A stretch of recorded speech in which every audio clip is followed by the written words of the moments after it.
اعوذ باللہ من الشیطان الرجیم بسم اللہ الرحمن الرحیم اللہم صلی علی محمد و آل محمد وعجل فرجہم۔ سٹی آف نالج اکیڈمی جہان علم سے آپ کی بیبی جان آپ سے مخاطب ہیں۔ السلام علیکم ورحمۃ اللہ وبرکاتہ۔ ہم آپ کو جناب فاطمۃ الزہرا سلام اللہ علیہا کے خطبہ فدق کے بارے میں بتا رہے تھے، چونکہ ایام فاطمیہ ہیں، سب کے دل بہت نرم ہوئے ہیں، لیکن فدق کے بارے میں لوگوں کے ذہنوں میں بہت سارے سوالات ہیں، اور وہ سوالات اس لیے بھی جنم لیتے ہیں کیونکہ ہم لوگ خود جو مجالس وغیرہ پڑھتے ہیں، ہم لوگ خود بہت ہی مختصر کر کے بیوی کے خطبے کو چند جملوں میں بیان کرتے ہیں، کیونکہ مجالس کے تو طریقہ ہوتا ہے کہ اس کے اندر آپ پہلے اللہ کی حمد و ثنا کریں، پھر قرآن کے بارے میں بتائیں، پھر اہل بیت کی عظمت کا تذکرہ کریں، پھر جو مسائل ہیں ان کے بارے میں بتائیں، فقہ کے مسائل، اس کے بعد پھر تھوڑا بہت جو ہے نا بی کا تذکرہ کریں، اور اس کے بعد مصائب پہ آ جائیں۔ تو اس وجہ سے ہم اس کو پوری طرح سے بیان نہیں کر سکے آج تک میں خود، اور اس لیے میں اپنے آپ کو بھی بہت بڑا مجرم سمجھتی ہوں کہ بی بی کا ایک ایک لفظ جو ہے نا ان کی علم اور حکمت کو بیان کر رہا ہے، اور بی بی نے جیسے اسلام کو پورا کا پورا اسے خطبے میں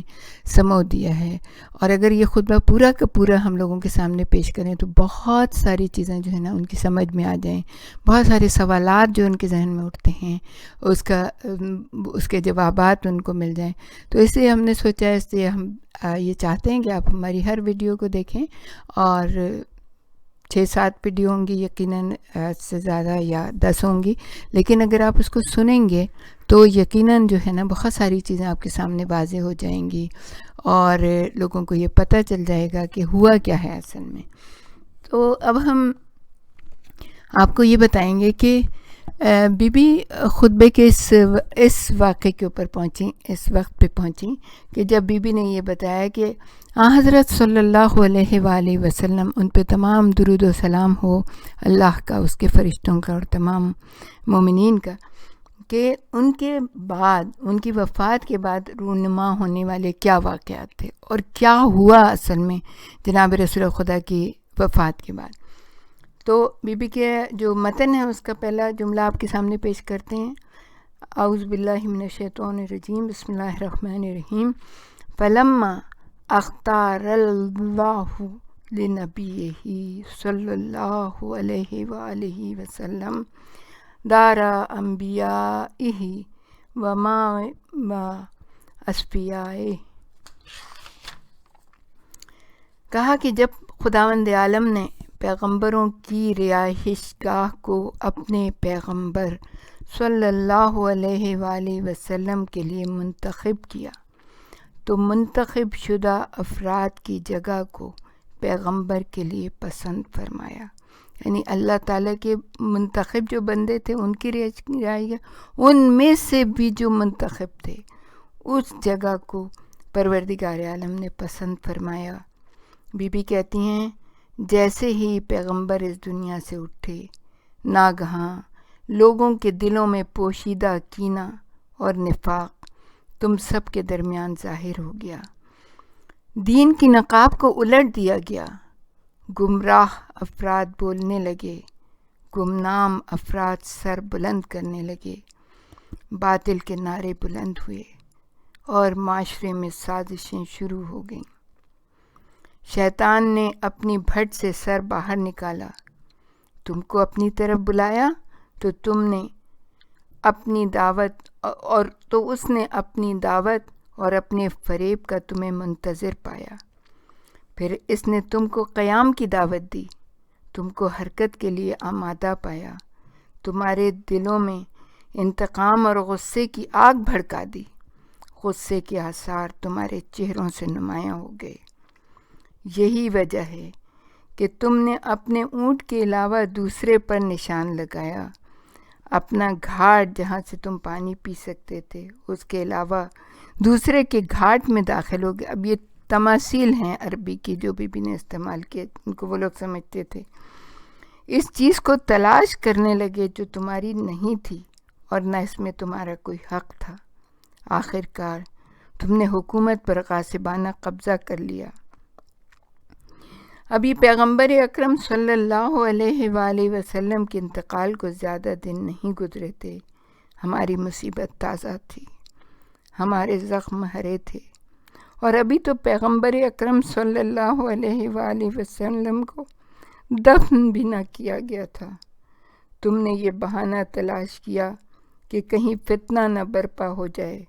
اور حکومت پر غاصبانہ قبضہ کر لیا۔ اس سے بڑھ کر اور کون سا فتنہ ہو سکتا ہے جس میں اس وقت تم گرفتار ہو؟ ہاں یقیناً،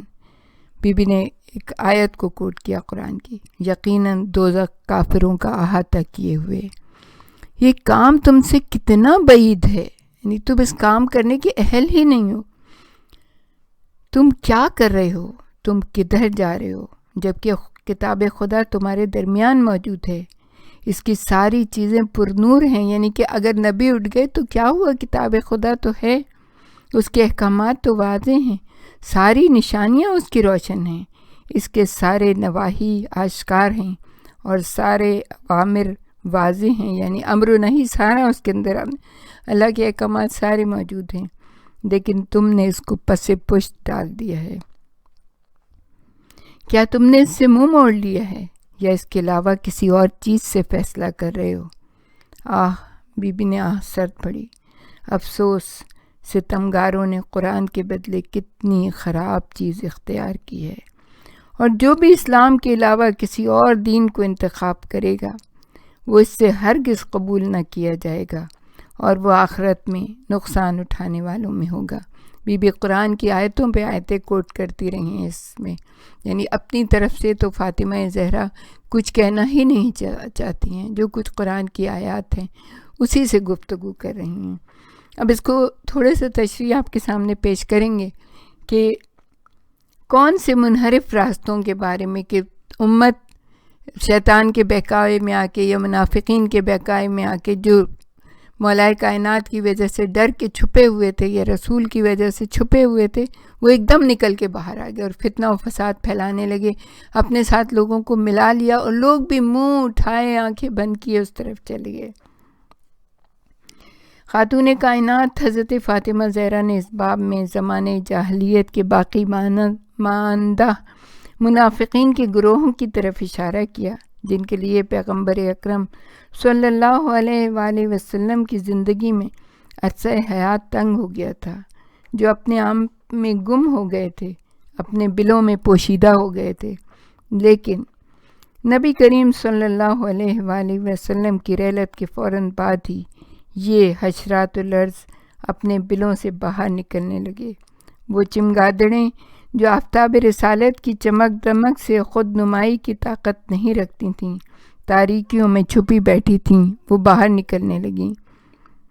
مشکوک سازشیں شروع ہو گئیں، منحرف راستے واضح ہونے لگے، سیاست کے پرانے اور پرفریب بازیگر میدان میں آ گئے۔ لوگوں نے شیطان کی آواز پر لبیک کہا۔ پیغمبر اکرم صلی اللہ علیہ وآلہ وسلم کی اکلوتی بیٹی کا رنج و غم اس طرح سے شروع ہوا کہ کس طرح اکثریت نے شیطان کی دعوت کو قبول کر لیا اور شیطان کے ساز پر تھرکنے لگے، منافقوں کے اعلی کار ہو گئے اور شیطان کے حزب میں داخل ہو گئے، شیطان کی پارٹی میں داخل ہو گئے۔ یعنی بی بی کو صدمہ یہ تھا کہ میرے بابا کی اتنی طویل محنتیں، سال ہر سال کی، لیکن اتنے کم کہ ابھی پیغمبر کو دفن بھی نہیں کیا تھا کہ شیطان کی آواز پہ سب چل پڑے۔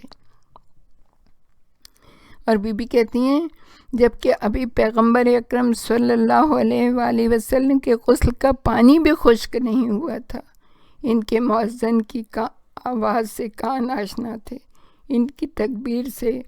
دل واقف تھے، لیکن کیا ہوا؟ لوگ الٹے قدموں واپس ہونے لگے۔ کتنا دکھ ہوتا ہے، ایک انسان ہے اگر وہ ایک ایک اینٹ رکھ کے کسی عمارت کی تعمیر کرتا ہے، اس اینٹ میں اس کا خون، پسینہ، جذبہ، اس کی ہمت، اس کی طاقت، اور اگر وہ ایک عمارت تعمیر کر لے اور پتہ ہی چلے کہ 2-3 دن کے بعد کوئی آئے اور اس عمارت کو بلڈوز کر دے، اس کو گرا دے، تو بنانے والے کی آپ سوچیں، اور جس نے اس کے ساتھ مل کے بنایا اس کو کیا حال ہوتا ہے۔ بی بی کے دکھ کو، بی بی کے غم کو فیل بھی نہیں کر سکتے ہم لوگ۔ اتنا بڑا صدمہ تھا کہ ان کے بابا کی محنتیں کتنی زیادہ تھیں، ان کی شوہر کی محنتیں، امام علی کی محنتیں اس کے اندر کس قدر تھیں، لیکن لوگوں نے ذرا پرواہ نہیں کی۔ کس طرح رسول کا کفن، تو کفن ابھی کبھی بھی کہتی ہیں غسل کا پانی بھی خشک نہیں ہوا تھا کہ تم لوگ واپس پلٹ گئے۔ سادہ لو اور دل کے بیماروں کے علاوہ دوسرے صرف اس ڈر سے خاموش ہو گئے کہ اگر کچھ کہیں گے تو اختلاف ہوگا، یعنی لڑائیاں ہوں گی، ہنگامہ ہوگا، جنگ ہوگا۔ یہ لوگ خاموش تماشائی بن گئے یا ان کے ہم آواز ہو گئے تاکہ کوئی اختلاف نہ ہو، جبکہ یہ خود ہی بہت بڑا اختلاف اور عظیم انحراف تھا۔ اب بی بی پکارتی ہیں کہ قرآن کی پناہ میں آ جاؤ۔ حضرت فاطمہ زہرا سلام اللہ علیہا پکار پکار کر کہتی ہیں تم لوگ کہاں ہو؟ اے گمراہو، کدھر جا رہے ہو؟ وہ گویا ان کو پیغمبر اکرم صلی اللہ علیہ وآلہ وسلم کی یہ حدیث یاد دلانا چاہتی ہیں کہ جب رات کی تاریکی کی طرح تمہیں ہر طرف سے فتنے گھیر لیں تو قرآن کے دامن میں پناہ لو، اور جو کوئی قرآن کو اپنے آگے قرار دے گا، اس کو اپنا رہنما قرار دے گا، تو قرآن اس کو جنت تک لے جائے گا، اور جو کوئی قرآن کو پس پشت قرار دے گا وہ اس کو جہنم کی طرف ہنکا دے گا۔ اس لیے لوگوں کو متوجہ کر رہی ہیں، دیکھو قرآن کو نہ چھوڑو، اس کو پڑھو، اس کو سمجھو، اس پہ عمل کرو۔ اس کے احکامات واضح ہیں، اس کے اوامر و نہی ظاہر ہیں۔ پیغمبر اکرم صلی اللہ علیہ وآلہ وسلم کی وفات کے بعد خلافت کے بارے میں جو دستور دیا ہے وہ واضح ہے۔ اس نے ان باتوں کی پیش گوئی پہلے ہی کر دی تھی، کسی چیز کو مبہم نہیں رکھا ہے۔ پیغمبر نے جاتے جاتے ایک ایک لفظ کو واضح کر دیا، اور پھر ان سے اس پہ دلیل بھی لے لی تھی۔ ان پہ انہوں نے اٹھا کے کہا تھا کہ یا رسول اللہ آپ نے سارے احکامات ہم تک، ہاتھ اٹھا کے کہا یا رسول اللہ آپ نے سارے احکامات ہم تک پہنچا دیے تھے، اور رسول نے کہا من کنت مولا ہو فہذا علی مولا، تو اس پہ بھی انہوں نے بیعت کی تھی کہ ہاں ہم جانتے ہیں، اور ہم اس کو ہماری گردن میں ان کی بیعت کا کلاوہ ڈال دیا گیا ہے۔ اصحاب پیغمبر کو بی بی نے پھر خاص طور پہ خطرات کی طرف متوجہ کیا۔ شہزادی کائنات کہتی ہیں اگر پیغمبر اکرم صلی اللہ علیہ وآلہ وسلم کی عظیم یادگار قرآن کو تم نے چھوڑ دیا ہے اور کسی دوسرے کے دامن میں پناہ لے لی ہے، اور اپنے ناقص خیالات کو قرآن پر فوقیت دی ہے، مصلحت کا بہانہ لے کر اپنے کو قرآن پر حاکم قرار دیا ہے، اور قرآن کی پیروی نہیں کی ہے، تو تمہیں زبردست نقصان اٹھانا پڑے گا۔ فتنے کی آگ تمہارے معاشرے میں کبھی کبھی اور ہرگز خاموش نہیں ہوگی۔ تم جس چیز سے ڈر رہے ہو وہی ہوگا، تم جس سے بھاگ رہے ہو اسی میں گرفتار ہوگے،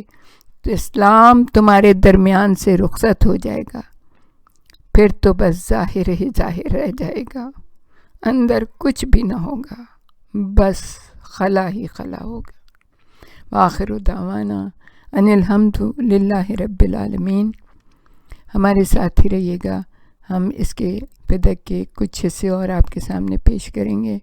پروردگار عالم ہم کو اسلام کے صحیح اور سچے راستے پر چلنے کی توفیق عطا فرمائے۔